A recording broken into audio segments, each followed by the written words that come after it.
Low pressure area na si 91W, inaasang papasok ng ating Philippine Area of Responsibility sa susunod na 36 hours. At ang kanyang posibleng pag-enhance o posibleng maging tropical depression sa susunod na 24 oras. Bagong low pressure area na mataan sa Marshall Islands. Pero fair weather pa rin, aasahan pa rin sa halos buong bansa ngayong araw. Pero northeast monsoon, ramdam na naman muli sa hilagang bahagi ng Luzon, kabilang ng Central Luzon at Metro Manila. At mga uulanin sa iba't ibang bahagi ng bansa, ating tatalakayin.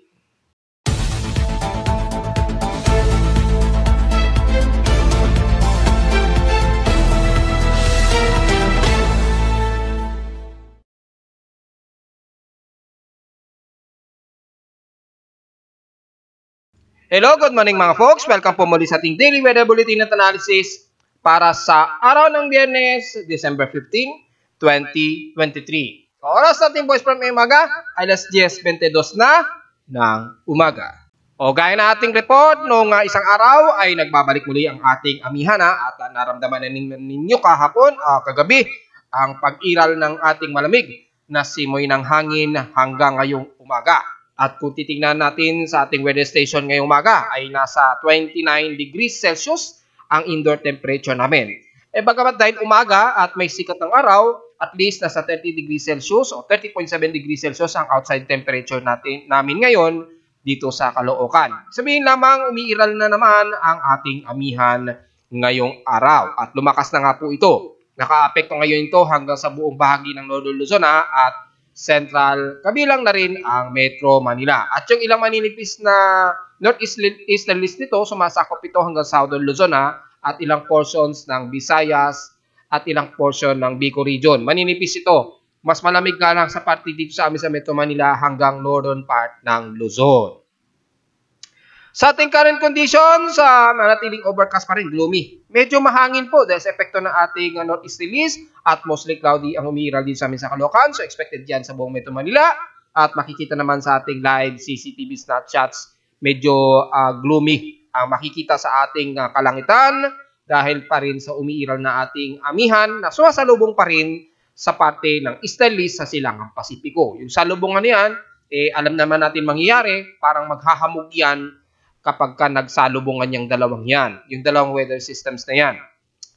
At bukod sa ating current conditions, ay ating lowest temperature na natala ngayong madaling araw, o eksakto hating gabi po ito kaninang 12:55 AM, nakapagtala kami ng nasa pinakababang 26.5 degrees Celsius na temperatura.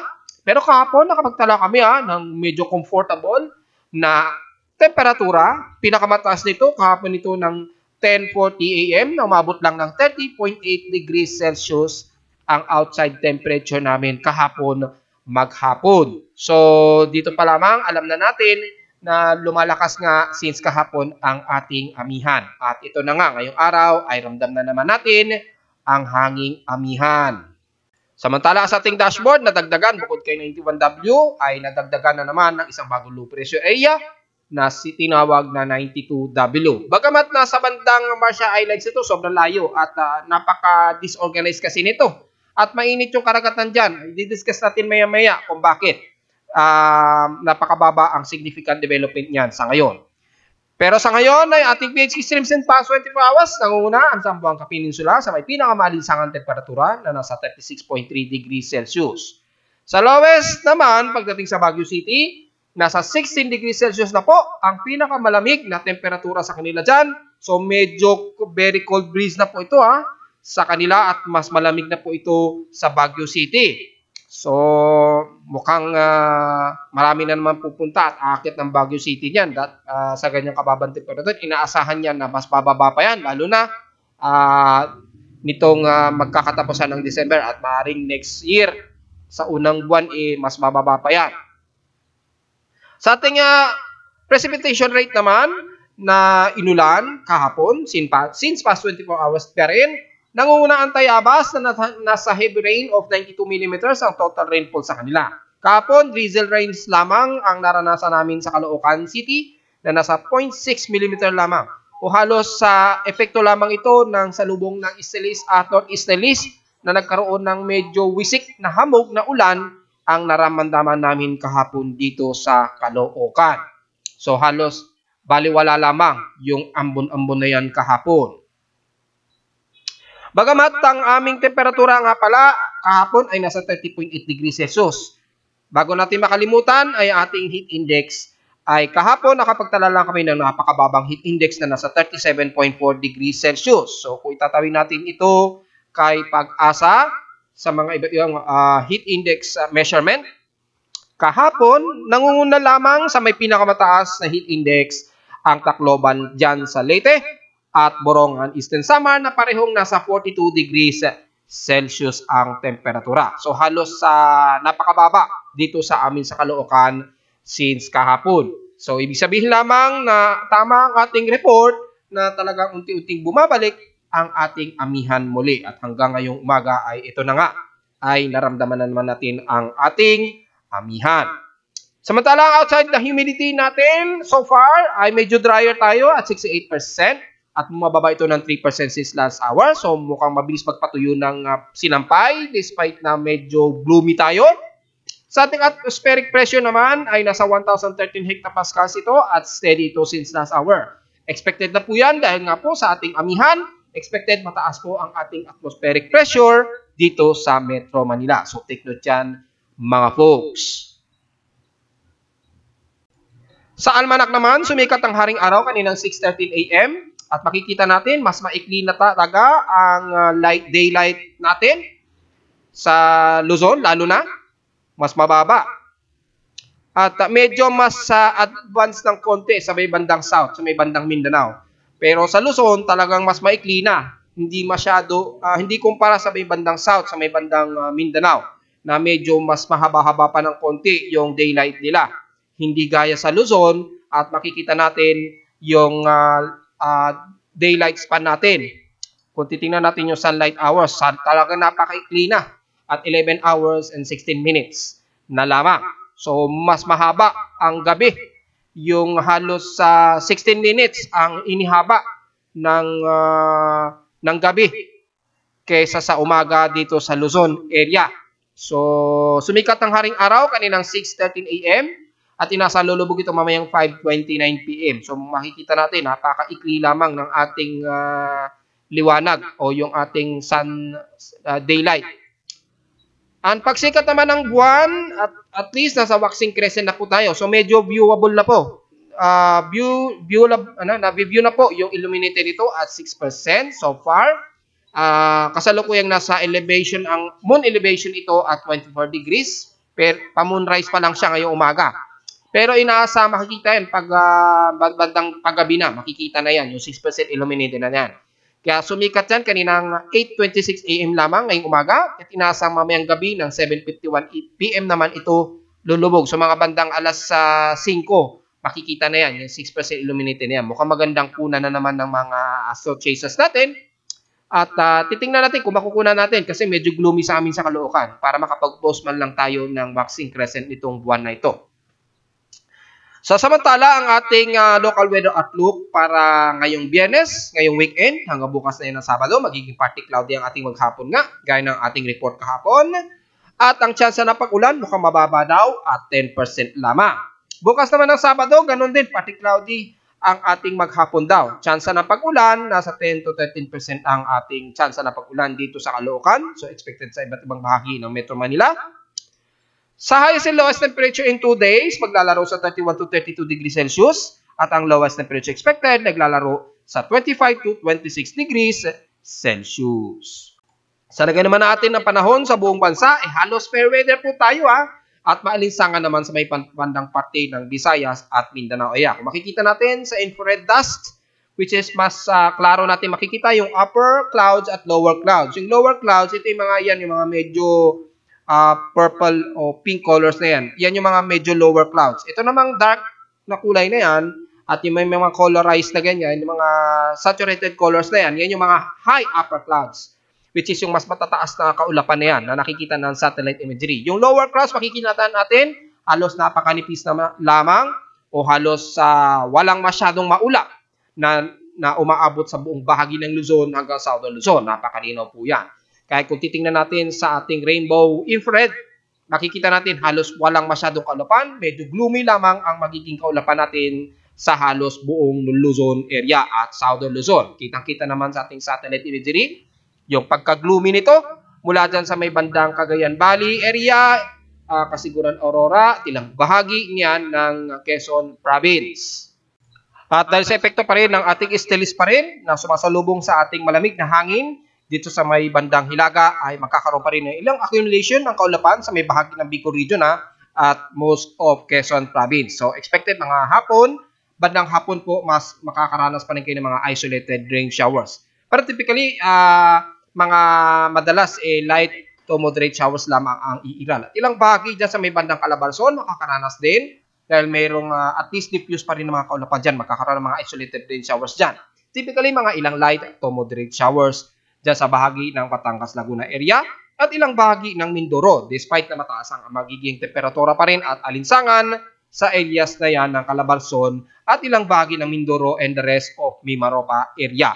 Pero magiging fair weather pa rin, katamtaman pa rin ang general na weather condition dyan hanggang dyan sa bahagi ng Bicol region area. Kaya kung titingnan natin ang ating Himawari 8 satellite imagery, halos walang masyadong kaulapan, maninipis lamang ito. Mga ilang saturated water vapors lamang ang medyo iiral dyan at medyo bubuho sa mga kalupaan dyan ng bandang Calabarzon at ilang bahagi ng Bicol region, lalo na sa Camarines Norte at ilang bahagi ng Iriga. Kaya sa mga nagsasabing bakit inuulan kami sa bahagi na yan ng Calabarzon, epekto lamang yan ang isolated rain showers dahil nga po sa patuloy pa rin na umiiral na stellis at sumasalubong pa rin sa ating malamig na hangin dito sa may bandang kalurang bahagi ng Luzon. Epekto nga po ng ating northeasterlies o ng ating amihan na nagsasalubungan at yung pagitan na yan nagdudulot po ng mas saturated water vapor na bigla na lamang bumubuhos yan. Simply dahil lamang sa isolated ang magiging ganap dyan dahil nga po sa ating easterlies na sumasalubong sa ating northeasterlies. Pero kung titingnan natin sa kabuuan, halos fair weather lamang tayo, maaraw at maalinsangan pa rin ang general weather conditions natin, kabilang na ang buong Southern Luzon. Siyempre, damay na ang bahagi ng Visayas area. Pero approximate mga sa susunod na mga 24 to 48 hours, unti-unting makakaramdam na naman ang bahagi ng Eastern Visayas region at Leyte ng mga medyo clusters na naman ng surface trough. Ayan, yung mga surface trough na yan na nanggagaling sa outer band circulation ni 91W, nagpapang-abot na po. So, mga sa susunod siguro na mga around 24 to 48 hour period, yung eastern sections ng Visayas, unti-unti na namang magkakaroon ng mas mauulap at mga kalat-kalat na pag-ulan na may mga pagkidlat at pagkulog. Bagamat ngayong araw, makakaranas pa rin kayo ng mga ilang isolated rain showers dahil pa rin sa umiiral pa rin na stellis dyan o mainit na hangin dyan sa dagat Pasipiko. So typically mga hapon o bandang gabi. Pero mas mangunguna pa rin ang mataas na humid at fair weather at maaraw na may alinsangan pa rin ang medyo maranasan yung umaga dyan sa may bandang Eastern Visayas area. Pero dala sa Central Visayas at West portions, mula dyan sa may bandang Panay, Mapa Negros man yan, Mapa Dumaguete man yan o Cebu City o Bohol, magiging maaraw at maalinsangan po ang lagay ng inyong panahon dyan ha mga folks. So huwag masyadong ibibilat sa tinding sikat ng araw. Bagamat magkakaroon pa rin ng mga at least 33% chance na uulanin sa iba't ibang bahagi na yan ng Central at West portions ng Visayas magdala kayo ng pananggalang pa rin. Hindi lang sa tinding sikat ng araw, kundi sa biglaang buhos ng ulan na hindi naman nagtatagal. Dahil isolated nga po ang mas madalas na iiral dyan sa area na yan. Dahil nga po sa mainit na temperatura sa umaga at paglamig dito ay magkakaroon ng mga ilang kalat-kalat na pag-ulan at hindi naman nagtatagal. Pero expected ang mga ilang localized thunderstorms. Damay na rin ang ilang bahagi ng taga Masbate at bahagi ng Romblon areas, ng mga isla dyan sa Romblon. So, bukod sa medyo maalisangan pa rin kayo dyan, may mga ilan ng kalat-kalat na pag-ulan na may ilang pagkilat at pagkulog pa rin pagdating ng hapon o ng bandang gabi. And the rest ng Mindanao, mula dyan sa may kalurang bahagi ng Zamboanga Peninsula, ay magiging mas maalinsangan po tayo dyan Wala tayong masyadong magiging comment dahil generally ang buong areas na yan ay magiging mas maalinsangan na expected na maglalaro yan sa mahigit 35 degrees Celsius ang temperatura. So iwasan po nating ma-dehydrate at uminom ng maraming tubig Pero pagdating ng hapon, magkakaroon tayo ng mga ilan lamang mga kalat na pag-ulan. Typically, mga ilang light to moderate showers. Mga maliliit lamang na portion ng mga probinsya dyan, lalo na sa Zamboanga del Sur, magkakaroon lang mga kailangan saglitang pag-ulan o maaring mga ambon-ambon. So, take note na lamang yan mga folks. And the rest ng South-Southern area, magiging maaliwalas at alinsangan din tayo dyan. Pero expected pa rin ang mga isolated and localized thunderstorms, baging sa buong bahagi ng Davao Region, lalo na sa Davao del Norte, at ilang portions sa Compostela Valley, magiging partly cloudy at mostly cloudy iiral dyan dahil sa unti-unting paglapit ng outer band dyan ni 91W, at yung outer rain band nito ay magkakaroon ng mga ilang kalat na pag-ulan sa ilang bahagi ng Dinagat Island, Surigao City, Cabatbaran, Butuan, and the rest ng Surigao del Norte at ilang parte ng Surigao del Sur, lalo na sa Tandag pababa niya ng Baribo, Hinatuan, Bislig, hanggang Katiil o halos buong silangang parte ng Mindanao. Hanggang dyan sa bahagi ng Compostela Valley, magkakaroon po kayo ng accumulated surface trap dyan na magdudulot po ng mga ilang kalat-kalat na pag-ulan. So take note yan mga folks. Magdala na naman ng pananggalang sa ulan at inuulit natin dahil sa paglapit nga po dyan ng low pressure area ay medyo paghandaan natin yung magiging senaryo. Kung hindi man ito maging isang tropical depression, kung sakaling manatili o mag-maintain ito as shallow low pressure area, inuulit ko hindi natin sinasabi na magiging ganap na bagyo yang C91W. May maliit lamang, may posibilidad lamang siya na umabot pa siya ng tropical depression pagpasok ng ating Philippine Area of Responsibility. Sinasabi ko na nga po yan since 3 days ago pa nga po mga folks bakit pa rin may mga patuloy pa rin na nagpipilit na hindi daw ito mabubuo. Wala naman pong nagsasabi na mabubuo yan, na magiging ganap na bagyo Magdedepende pa rin tayo sa real-time na development nitong C91W. Pero dahil kahit low pressure area man yan, wag pa rin natin i-underestimate dahil yung dalang pag-ulan yan, ngayon nararanasan ngayon ng mga taga-Palaw, wag nating sa walang bahala pa rin yan. Dahil ang pagbuhos ng ulan, lalo na sa silangan ng Mindanao, medyo delikado, lalo na sa mga nilindol sa Surigao del Sur. Inuulit ko nga po, lalo na sa mga malalapit sa kabundukan, Diyan sa Surigao del Sur ay medyo distansya po kapag malapit na po yung low pressure area na C91W. Maaaring hindi man siya maging isang malakas na bagyo, pero yung dalang ulan nito, magbubunsod po ng mga di inaasahan o mga di inaasahan na mga landslides. Yun po ang pinag-iingat kasi natin dito. Hindi natin masyado focus kung magiging tropical storm man yan o tropical depression. Ang iniintindi ko po kasi dito, yung magkakaroon ng biglaang pagguho ng lupa sa area na yan, kung saan tuloy-tuloy pa rin na nakakaranas ng aftershocks mula nung nakaraang magnitude 7.5 na lindol na naitala na aking seismometer.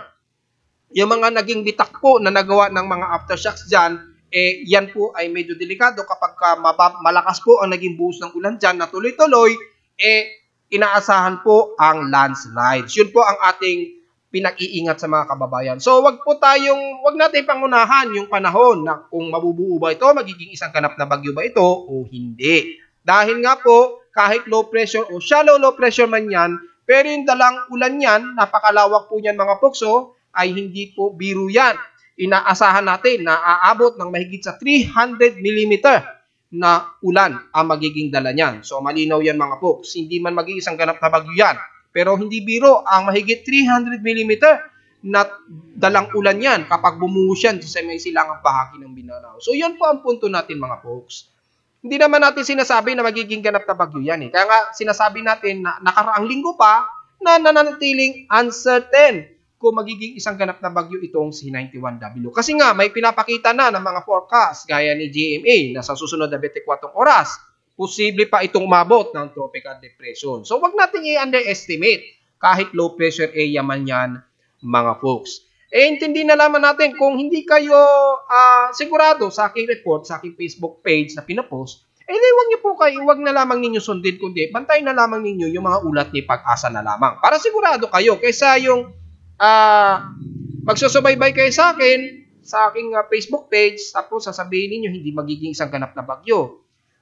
Tingnan nyo na lamang ninyo yung magiging ulat na lamang ni Pag-asa. Doon na lang kayo bumase para mas nakakasiguro kayo. Kasi sa ating na naman ay yung ating real time, ang ating pinagbabasihan dito mga folks. At nakikita naman natin, kung mga Pinoy na nasa Tagapalaw, kung naririnig ninyo aking balita o nababasa ninyo, alam na po ninyo kung gaano kalakas ang buhos ng ulan ngayon ninyo dyan. So, inuulit ko, wag natin i-underestimate kahit isang low pressure area pa lamang yan, dahil po yung dalang ulan ang magiging concern naman natin dito. Dahil hanggang sa magsusunod na araw, magdudulot po yan ng heavy rain showers talaga sa buong bahagi ng silangan ng Mindanao at maapektuhin din ang ilang parte ng Eastern Visayas. So yun po ang malinaw dyan mga folks. So generally sa ngayon, ang buong bansa ay magiging fair weather, mostly alinsangan sa bahagi ng South Luzon, Visayas at West portions ng Mindanao. Sa may kanluran ng Mindanao at Eastern Visayas, medyo unti-unti na kasi nakakaranas dyan ng auto rain band o auto trough, dulot nga po ng auto surface nitong C91W.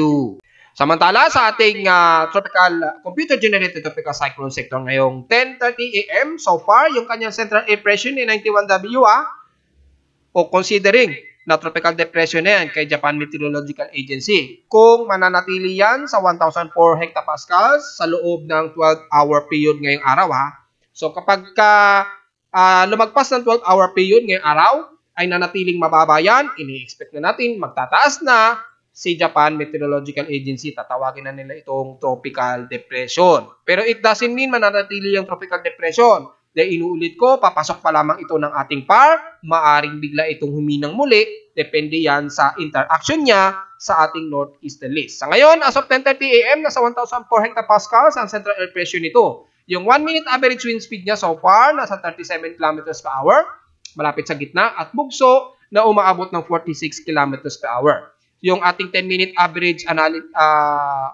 computation average, nasa 27 km per hour, yung average wind speed niya, at ang bugsong umaabot ng 34 km per hour. So kung magbabase natin ang 1-minute average, pasok na talaga ito, o maaaring pasok na ito kay Japan Meteorological Agency as tropical depression. So ayan na maliwanag yan mga folks. Kumikilos pa rin ito, pa-slightly west-northwestward, sa bilis na 16 km per hour. So medyo mabilis ang kilos nito, pakanluran. So, ina-expect natin for the next 36 hours, ina-expect na ito ipapasok ng ating Philippine Area of Responsibility. So, maaaring mga bandang bukas siguro ng madaling araw o umaga na ito ng Sabado, ina-expect papasok ng ating Philippine Area of Responsibility. Then, magdedepende pa rin yan sa magiging bilis niya sa loob ng 24 oras. Maaari pang magbago yung movement speed niya. So, pwede siyang bumagal o pwedeng mas bumilis pa. So makikita natin na mataan ang sentro nito so far sa layong 1,514 kilometers, bandang southeast pa rin ito ng Davao City o bandang Davao del Sur. So medyo nasa labas pa rin ito ng ating Philippine Area of Responsibility. Medyo malayo-layo pa po siya. So dahil sa malayo-layo pa po talaga siya, mahigit 1,500 kilometers pa ang layo, marami pa magiging development itong C91W. Ibig sabihin, pwede pang magkaroon ng intensification yan o mananatili na lamang siyang isang low pressure area na lamang. Dahil yung kanyang shallow band niya, pakalawak po kasi at napaka-scattered po. At kung makikita ninyo mula sa pinakasentro niya, yung outer first quadrant niya ay masyadong upward low convection siya. Yung upward low convection niya masyadong nasa north, first quadrant north. So kapag itong sentro na to lumapit ito ng Eastern Mindanao dito portion sa mga susunod na araw, maaaring maapektuhan ang Eastern Visayas at aabutin ng mga ilang kalat-kalat na pag-ulan. Typically mga moderate and heavy rain showers. So mga taga-Eastern Samar region, lalo na mga taga Leyte, medyo i-ready pa rin natin kapag lumapit itong si low pressure area, bagamat maliit pa rin o may posibilidad pa rin itong umabot ng tropical depression, depende na yan sa mga iba't ibang weather agencies gaya ni GMA. Si GMA kasi mas aggressive yan pag nagtataas ng tropical depression. Oras na pumipitik kasi sa 46 km per hour yung wind speed niya o at least 46 km per hour sa ating 1-minute wind gust.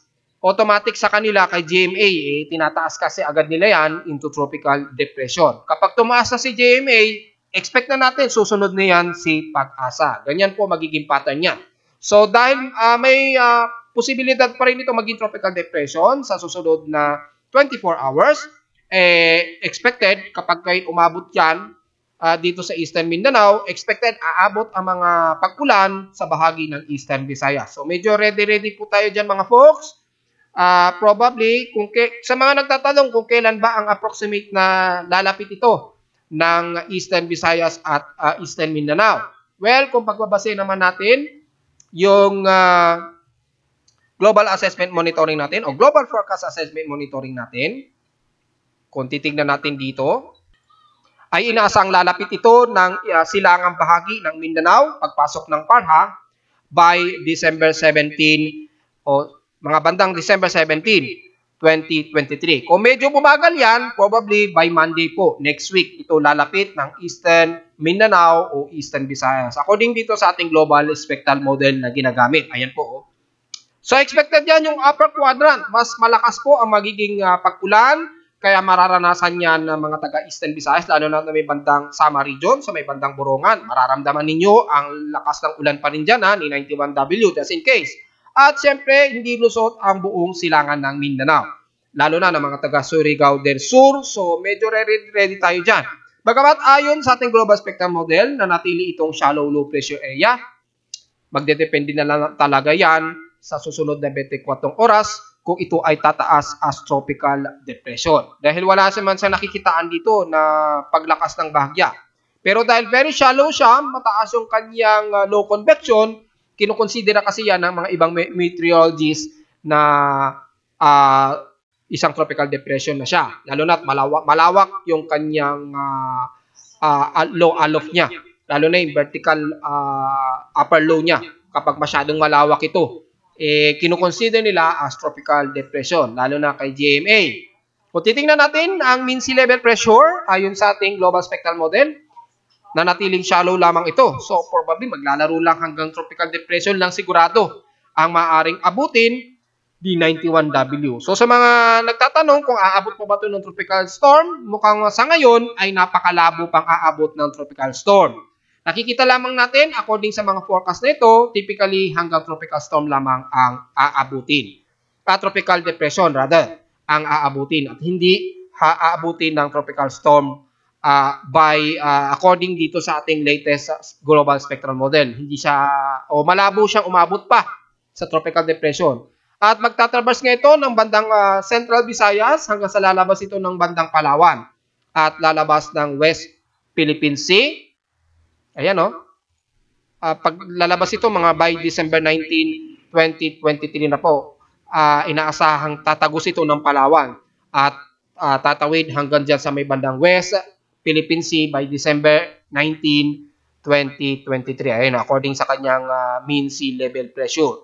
So, yan malinaw mga folks, ay kung sakaling may-maintain lamang siya as low pressure area, wag nating maliitin yan dahil yung dala nga po na ulan nito ay magdudulot ng malakas na buhos ng ulan sa buong eastern portions ng Visayas at Mindanao area. Magdudulot po yan ng ilang mga pagbaha pa rin At ingat sa di inaasahang pagguho ng lupa kung sakali sa mga bitak na kabundukan, dulot nga po ng mga paglindol sa Surigao del Sur.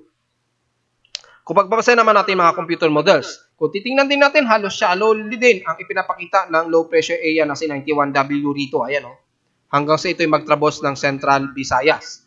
Kay CMWF, shallow na rin at magdudulot nga po ng malakas ang pag-ulan dyan. At malinaw naman na maglalaro sa hanggang 300 mm ang magiging dalang pag-ulan nito. Medyo yun ang ating paghandaan mga folks. Huwag na natin masyado pansinin kung ito'y magiging isang ganap na bagyo ba o hindi. Dahil sa ngayon ay hindi ito nakikitaan na magiging isang ganap na bagyo ito. Probably hanggang tropical depression ang nakikita lamang natin sa mga forecast. At yun ang maaring o posible niyang abutin sa susunod na 24 oras. Yun ang malinaw yan mga folks Kasi yun lang mga nakikita ng ating mga simulation monitoring dito sa aking webpage Wala nang nakikita tayong further na aabot ito ng tropical storm. Kung pagbabasin naman natin ang automated global ensemble forecast system natin na ating ginagamit. Ayan kung titingnan natin kay Joint Typhoon Warning Center, nasa medium intensification na sa kanila. At kung titingnan naman natin kay GMA, kung pagbabasahin natin sa kanila, ay nanatiling slow stationary ito. Pero ine-expect natin yan na maaring o posible talagang sa susunod na 24 oras ay itataas nila yan as tropical depression. Magdedepende na lang ngayong araw kung ito ay magkakaroon ng further organized development. Samantala, sa ating global ensemble forecast, ayan po, as of 1800 UTC na po sa Universal Time Coordinates. So, sa atin, December 15. Sa Universal Time Coordinates, December 14 pa lamang po yan. So, plus 8 hours lang palagi mga folks para hindi tayo malilito. So, kung titingnan natin dito, ito ngayon yung pinaka-sentro ni 91W at kung titingnan natin yung mean, yung mean track niya. Ibig sabihin, yung pinaka-closest possible track niya sa ensemble na ito, sa mga ensemble ng iba't ibang weather agencies, yung kanyang cone of uncertainty, inuulit ko, yung lawak na yan, kung pagbabasehin natin, yan, ganyan po kalawak ang cone of uncertainty niyan. Kasi marami pa rin hindi nakakaintindi sa global ensemble forecast kung paano yan ginagamit. Pinaliwanag ko na ng ilang beses yan kung paano tingnan ang cone of uncertainty niyan. Kung titingnan natin, ganyan po magiging labas niyan. Ibig sabihin, napakalawak pa ng uncertainty niya kung saan ito posibleng tumama. Kaya nga kinukuha natin yung possible mean track nito. Ayan nga po. Pinapost ko naman yan sa aking Facebook page Yung mean track, siyempre, kinukuha natin yung pagitan ng mga ensemble forecast. Ibig sabihin, mas higher chance o posibleng higher chance na kikilos itong low pressure area nito papunta din sa may silangang bahagi ng Surigao del Sur. Ayan malinaw naman yan, nakikita natin. Pero, hindi ibig sabihin, hindi masusunod ang cone of uncertainty. Ayun nga po, pwedeng dito sa may Eastern Visayas ito tumungtong o pwede namang mas mababa sa may bandang Davao del Sur ito dumaan. Ganyan po ang ibig sabihin ng cone of uncertainty. Pero dahil kinukuha nga natin yung mean track, yung at least very closest sa pinaka-accurate na magiging track niya, pinapakita rito na posibleng dumaan ito ng Surigao del Sur, dyan sa may bandang Eastern Mindanao area. Yan yung sa ngayon. Pero maaaring pa rin magbago pa rin yan. Dahil nakikita nyo naman, every 6 to 12 hours, nagpapabago-bago po ang mga ensemble systems natin. So, ibig sabihin, hindi yan constant, mga folks. Hindi ibig sabihin, yun na po ang magiging track niyan o finality. Dahil nga po inuulit natin, malawak pa rin ang cone of uncertainty. Sa ngayon, ayon sa ating mean track, ay inaasahang lalapit ito sa may silangan ng Surigao del Sur, yung pinakasentro niya ang ating pagbabasin. Pero dahil napakalawak po ng kanyang outer band o rain band, asahan pa rin na mararamdaman yan at makakaranas ng mga pagulan ang Eastern Visayas at buong Eastern Mindanao area at yung mga surroundings yan. Dahil malawak nga po yung kanyang rain band Magdadala yan hanggang 300 mm ng water vapor na bubuhos niya sa kalupaan. Yun po ay ating paghandaan. So, base dyan, abang-abang na lamang po at medyo i-prepare natin yung magiging dalang ulan yan kahit na hindi ito magiging isang ganap na bagyo. Samantala, sa ating monthly seasonal cycle o yung monthly global temperature natin na ating minomonitor mula sa iba't ibang climate agencies ng Pacific at ng Atlantic. Kung titingnan natin mula sa may Atlantic, natili pa rin napakataas yung pinaka-average temperature nito. O yan by the month of November ay nasa negative 0.02. 0.02 yung pinakamataas pa rin nito na temperatura. Bagamat nasa neutral yung level nito, 0.02 po ito, pero nanatili siyang pinakamataas pa rin sa nakalipas na 43 years. So, hindi pa rin maganda ito mga folks lalo na sa atin sa Pacific na nasa 0.76 degrees Celsius nga po yung pinakamataas na temperatura na naitala since nung last month, nung November. Naging kapareho siya nung September, ayan pareho sila, 0.76 degrees Celsius din. Nung naging October, bahagya itong bumaba sa 0.73. Tapos pagdating ng November, tumaas muli, bumalik sa 0.76 degrees Celsius. Ibig sabihin, halos walang nagbago sa pagtataas ng ating global climate o yung global temperature natin sa buong mundo. Alam ko na napapanood nyo na rin yan, yung mga nagbababala na mga experts natin regarding sa ating klima sa buong mundo o yung pagtaas ng temperatura sa atin sa buong mundo. Hindi po yan biro dahil nakikita natin sa pinaka-data na tumataas talaga siya. In past 43 years, kung titingnan ninyo, Pinakamataas ngayong taon by month of November. O halos nitong June, mula June 2023, mas mataas na ito sa naitala in expected natin ngayong taon. Bagamat na ito acceptable pa siya, 0.5 degrees Celsius. Pero pagpalo niya ng July hanggang August, all the way hanggang November, hindi na siya normal. Ito, medyo acceptable pa to, yung 0.5 degrees Celsius. Pero yung pumapatak na ng 0.6 hanggang 0.7, hindi na po normal yan mga folks. Kung ibabase natin yung average temperature, mukhang naglalaro na yan. Kung average temperature natin, mga 28 degrees Celsius, di lumalabas 29 degrees Celsius na ang ating average temperature sa Pilipinas. Kung yung high average temperature natin, naglalaro sa 36 to 37 degrees Celsius, yung pinakamataas na temperatura, base sa aking weather station, posibleng umabot pa ng 38 to 39 degrees Celsius sa susunod na taon. So, hindi po yan maganda. Napakainit po yun, ha? Lalo na't bumababa yung ating relative humidity kapag dry season. Ay hindi po biro yan. So, sa mga LGUs natin, maging focus na po sana sila sa nagiging epekto ng ating kabuuang klima. At bukod sa pagtaas ng temperatura sa kabuuan ng buong mundo, yung epekto pa ng El Nino at yung tagtuyot, nas nararamdaman na ngayon ng mga taga Ilocos Norte. Malinaw naman yan. Kung base sa ating drought early warning na ginagamit natin ay nakataas na sa halos buong kanluran ng Northern Luzon, damay na ang Bulacan, Central Luzon, Pangasinan, La Union, at bahagi na Ilocos Norte, Yan, umaabot nga sa may bahagi ng Benguet, swertehan na lang dahil matataas na bundok yan. So, considering na hindi maapektuhan yan ng tagtuyot, pero yung epekto ng long period ng tagtuyot nito, makakasama po yan sa mga pananim, lalo na ng mga taga Ilocos Norte. Yung mga malalaking pananiman natin sa Northern Luzon area, lalo na sa may Central Luzon.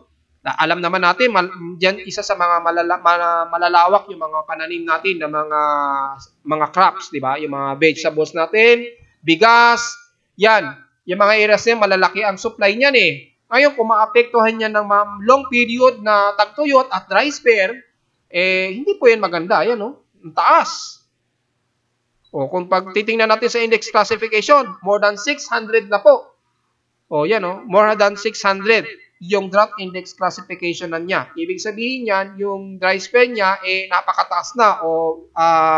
Kung titingnan natin sa ating ginagamit na, kung babasa natin kay sa data feed ni Pag-asa, nasaan na yun? Yung vegetation and drought natin. Wala pang update si Pag-asa yung ating crop indicator system natin. Hindi pa siya nag-update. So, titingnan natin. Pero typically, mga high values na po yan. Very high ang dry spell niyan o drought. Sa pangkabuang buwan natin, nantiling mataas po ang bahagi ng Ilocos Norte, ilang bahagi ng Pangasinan, at dyan sa bahagi ng Zambales at Central Luzon. Yung portions ng NCR nadadamay na rin ng tagtuyot. So, kung may magsasabi, ba't ngayon malamig? Common sense naman mga folks. Ano po tayo amihan season tayo ngayon Kung gusto nyo malaman yan, next year, sa unang 3 buwan, lalo na pagdating ng susunod na taon ng dry season natin, dyan nyo po masasabi kung gaano po katindi yung epekto ng dry spell at drought natin sa Pilipinas. Sa ngayon kasi, umaagaw ang atensyon ng amihan. Pero hindi ibig sabihin bumababa ang ating drought index natiling mataas yan. Hindi po yan biro mga folks. Kahit itatingnan nyo yun sa data ni Pag-asa. Kahit hindi natin tingnan sa data ni Pag-asa, malinaw naman po, napakataas po ng ating drought index classification dyan sa bahagi ng northwestern part ng Luzon hanggang dyan sa may bahagi ng Zambales. Damay na rin ang ilang bahagi ng Mimaropa sa may Mindoro Oriental at Occidental at ilang portions ng Palawan. Coron Palawan po yan, nakataas ang drought index din dyan at dry spell. So, malinaw naman po yan. Kahit tingnan ninyo sa data ni Pag-asa, ganyan at ganyan din ang lalabas niyan. Hindi naman po magsisinungaling yan dahil ito ay galing sa mismong climate agency sa Japan na nagmo-monitor sa daily climate natin sa Southeast Asia.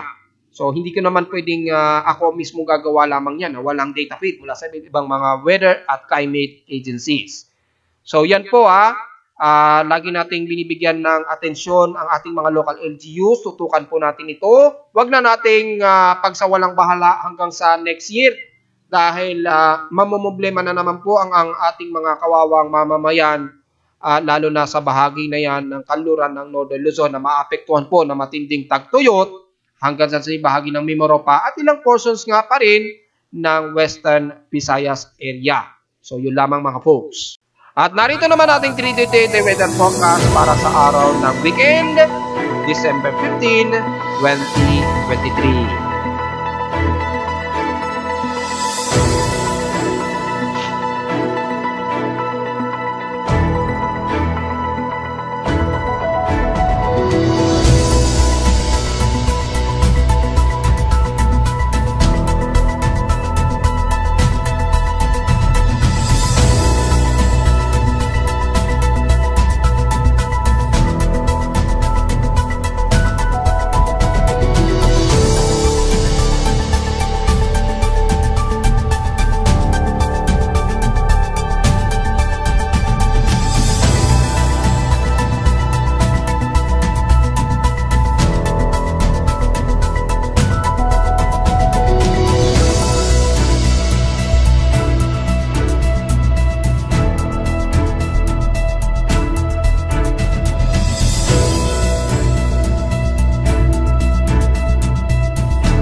Dito na lang po ating daily weather bulletin at analysis para sa araw ng weekend, December 15, 2023. Huwag pong kalimutan na mag-like, share, subscribe po sa ating YouTube channel. Visit lamang anytime mula sa aking Facebook page at sa aking website na www.pimoweather.com para sa mga gusto pang detalye na gusto nyo malaman, lalo na sa ating lagay ng low pressure area na marami pa rin hindi makaintindi sa ating mga global ensemble forecast. Tingnan nyo na lamang dito dahil real time naman po yan at nanggagaling naman din yan sa mga iba't ibang mga weather agencies. Yung mga data feed na nakokolekta ng aking webpage. Sinasimulate program lang automatic ng aking webpage para mas madali itong ma-organize at ma-represent. Kaya nga po ko gumagamit ng programming. At makikita rin nyo yan mula sa aking weather station kung gusto nyo malaman at sa mga ilang data feeds mula sa iba't ibang weather agencies. Maraming salamat po mga folks and happy weekend po sa ating lahat.